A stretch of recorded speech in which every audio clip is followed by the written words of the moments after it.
평신도 목회자 3인조 4기 훈련을 수료한 내칠교회 김상욱 목사입니다. 제가 3인조교회에 대해 알게 된 것은 작년 6월에 우리 노회 동방성장위원회에서 안강 영락교회에서 실시하고 있는 3인조교회 사역 소개하는 시간을 통해서였습니다. 그때 그 자리에는 안강 영락교회에서 많은 교인들이 와 있었고 장대영 목사님과 최종목 장로님, 김종필 장로님의 3인조교회 간증과 강의 그리고 질의응답의 차례로 진행되었습니다. 강의 첫 시간에 간증을 듣는 순간 3인조 교회를 배워야겠다는 결심을 했고 장대영 목사님과 전화 연락을 주고받으면서 4기 평신도 목회자 훈련에 참여하기로 약속했습니다. 마침 작년 11월부터 시작된 평신도 목회자 훈련에 참여하게 됐습니다. 이사야 42장 6, 7절 말씀, 나 여호와가 어로 너를 불렀은즉 내가 내 손을 잡아 너를 보호하며 너를 세워 백성의 언약과 이방의 빛이 되게 하리니 내가 눈먼 자들의 눈을 밝히며 갇힌 자를 감옥에서 이끌어내며 허감에 앉은 자를 감방에서 나오게 하리라. 마태복음 18장 18절에서 20절 말씀, 진실로 너희에게 이르노니 무엇이든지 너희가 땅에서 매면 하늘에서도 매일 것이요 무엇이든지 땅에서 풀면 하늘에서 풀리리라. 진실로 다시 너희에게 이르노니 너희 중의 두 사람이 땅에서 합심하여 무엇인지 구하면 하늘에 계신 내 아버지께서 그들을 위하여 이루게 하시리라. 두세 사람이 내 이름으로 온 곳에 나도 그들 중에 있느니라.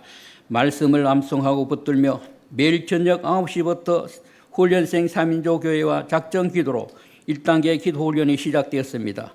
기도 훈련을 통해 모세의 기도를 통해 모세와 아론과 훌이 함께 합심하여 모세의 손이 내려오지 않도록 아론과 훌이 모세의 팔을 잡아주었을 때 이스라엘이 전쟁에서 이기는 모습을 통해 합심기도의 중요성을 깨닫게 되었습니다.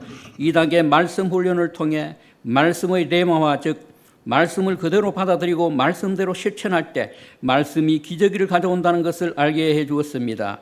우리가 하나님의 말씀에 응답할 때 말씀 안에 숨겨진 기적이 성취된다는 것을 배운 것은 매주일 하나님의 말씀을 설교하는 목사로서 큰 수확이 아닐 수 없습니다.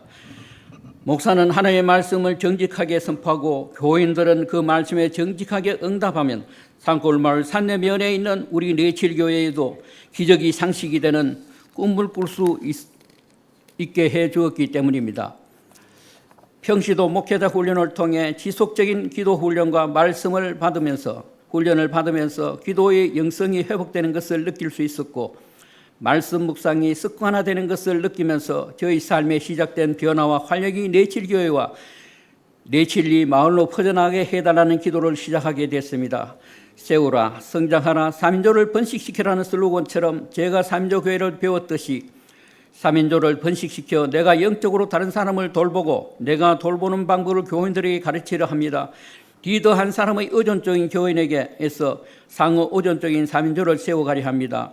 주님의 이름으로 모인 3인조가 주님의 이름으로 서로를 위해 기도하면서 그 3인조 안에 함께 있겠다고 하신 주님을 경험함으로써 3인조 교회 사역을 교회와 산내 면에 심고 퍼뜨리려 합니다.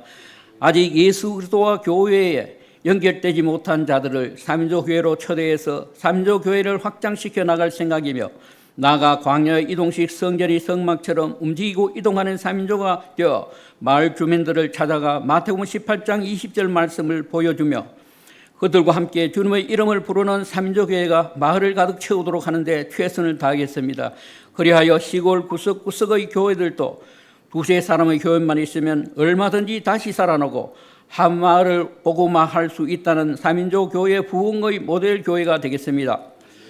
제가 만난 하나님을 이야기해 드리고자 합니다.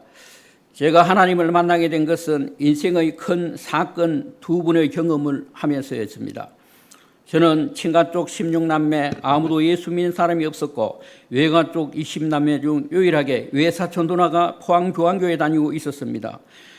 신앙의 불모지나 다름없는 가정에서 태어나고 자랐습니다. 그러면서 하나님에 대해 1%도 인정하지 않았고 성경을 보면 성경의 첫 구절인 창세기 1장 1절 태초에 하나님이 천지를 창조하시는 말씀부터 이해가 되지 않았습니다. 그 당시 현대자동차 중부 영업소에 근무하고 있을 때였습니다. 1989년 1월 8일 집으로 가기 위해 구문화고등학교 후문체육관 옆 도로를 가고 있었습니다. 오전 10시쯤이었는데 순간적으로 무섭다는 생각이 들어 엄습했습니다. 비록 추운 겨울이기는 해도 화창한 날씨였고 밤도 아닌 오전 시간이었기 때문에 무섭다는 공포와 두려움을 느끼게 할 만한 아무것도 없었지만 아무튼 저는 왠지 모를 공포감에 휩싸이고 말았습니다. 그 공포의 두려움은 내가 알지 못하고 보지 못하는 영적인 뭔가가 있다는 것을 순간적으로 느끼게 하면서 하나님이 계시구나 하는 생각과 함께 그동안 어디 있냐 했던 그 하나님을 인정하게 만들었습니다. 그런데 공포심은 멈추지 않은 채 계속되면서 순간 저의 호흡을 조여오는 것이 되었습니다. 머리에 스쳐가는 생각으로 이렇게 죽으면 어떡하나, 부모님도 다시 못 보고 죽게 되는구나 싶었습니다. 그러면서 저는 그 자리에 무릎을 꿇고 주저앉았습니다. 그러고는 하나님 한 분 살려주시면 하나님 시킨 대로 하겠습니다. 하나님 한 번만 살려주시면 하나님 시킨 대로 하겠습니다. 하나님 한 번 살려주시면 하나님 시킨 대로 하겠습니다. 이 말을 몇 번을 반복했는지 모릅니다.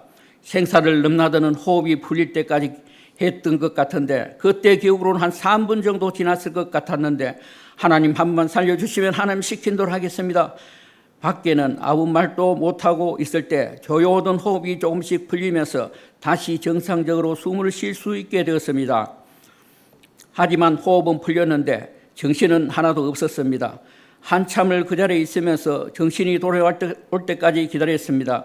조금 정신이 들자 경주 법원 방향으로 나오다 문화고등학교 사거리 왼편에 있는 식당에 들어가서 식당 주인 사모님에게 부탁해서 물을 큰 사발에 얻어 마셨습니다.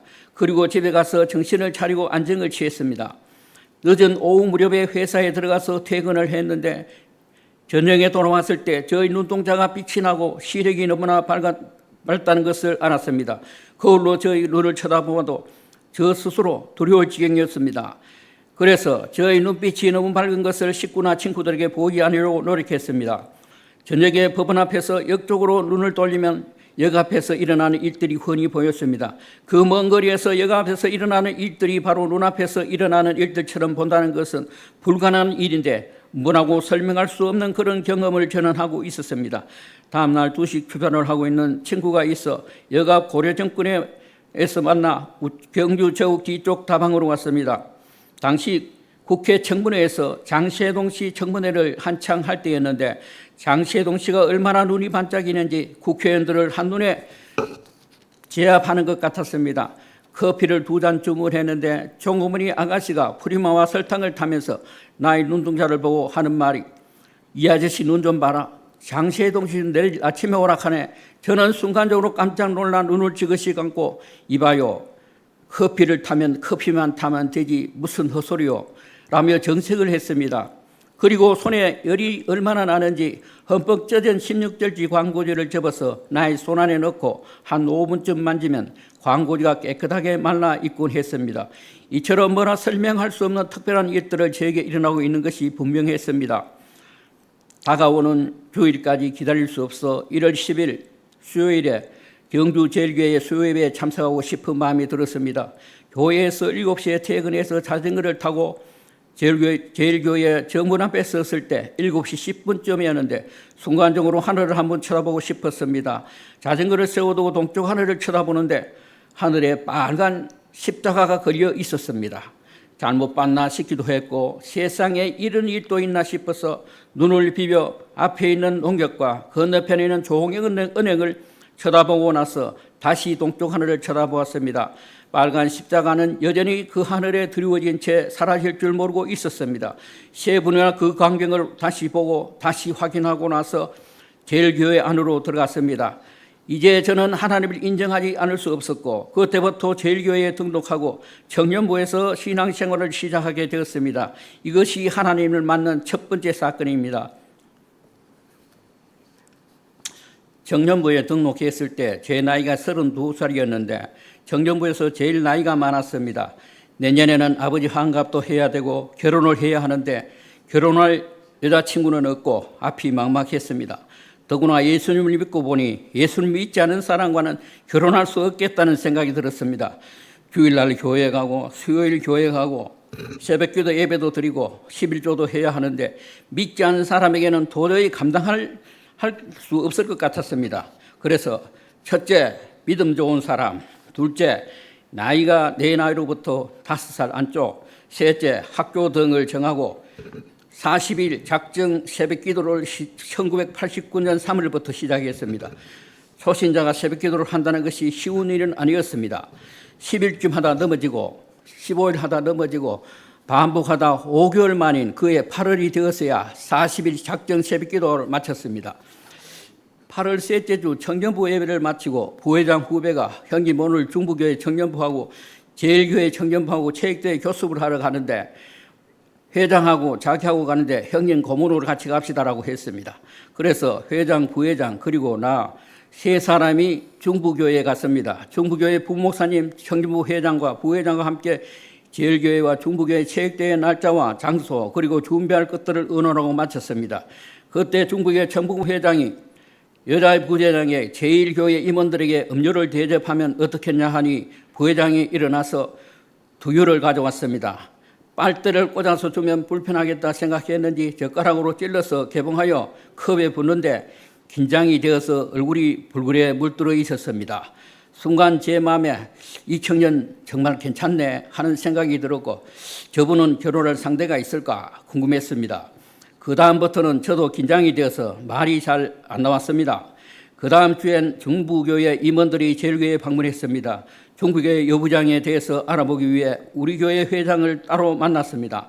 회장은 연합회 활동도 하고 청년들을 많이 안다는 소문이 있었기 때문에 회장이라면 중부교회 여부장에 대해서 잘 알 것이라고 생각했기 때문입니다. 중부교회와 제일교회 사이에 있는 지하 커피숍 동키호테에서 만나서 여부장에 대해서 물었더니 그녀의 나이가 저와 8살 차이 나는 우리 교회 성님이하고 동갑이라고 합니다. 그때 마침 저쪽 테이블에 중부교회 남부회장, 여부회장이 들어와 앉았고 나는 부끄러워서 인사도 못하고 착각만 계산하고 그냥 나와버렸는데 회장은 그쪽으로 가서 인사를 하고 나오는 것입니다. 9월달 둘째 주에 예배를 마치고 회장과 부회장이 우리 집에 놀러 왔습니다. 놀다가 부회장이 하는 말, 형님 결혼 안 합니까? 야, 결혼을 하려면 결혼할 상대가 있어야지. 그때 부회장이 형님 나는 아무 말도 안 하고 가만히 있는데 분이가 중부교회 청년부 여부회장을 나에게 소개시켜준다고 합니다. 그러면서 나이는 28살, 집은 외동 냉천, 학교는 경주 여자고등학교를 나왔다고 했습니다. 그러다 같이 있던 회장이 뒤로 들어놓으면서 하하하 하고 웃는데 제가 기도했던 기도 제목에 모든 응답이 다 확인됐습니다. 믿음이며 나이며 학교며 고향이며 다 일치했습니다. 특히 8살 차이 난다고 알았는데 4살 차이니 응하는 응답이 하나도 없었습니다. 곰곰이 생각해 보았습니다. 기도한 제목들에 대해 오늘 우리 부회장을 통해 응답이 다 나왔으니 그에게 직접 이야기를 해야겠다고 생각했습니다. 그날 저녁 예배를 마치고 부회장을 만났습니다.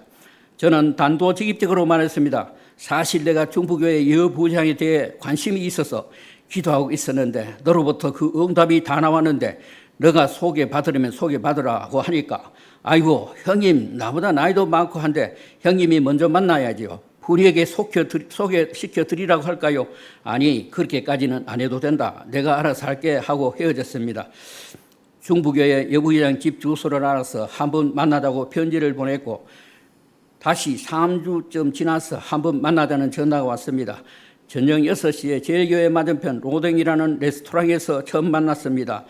돈가스를 시켜서 먹으면서 이런저런 얘기를 하다가 헤어졌습니다.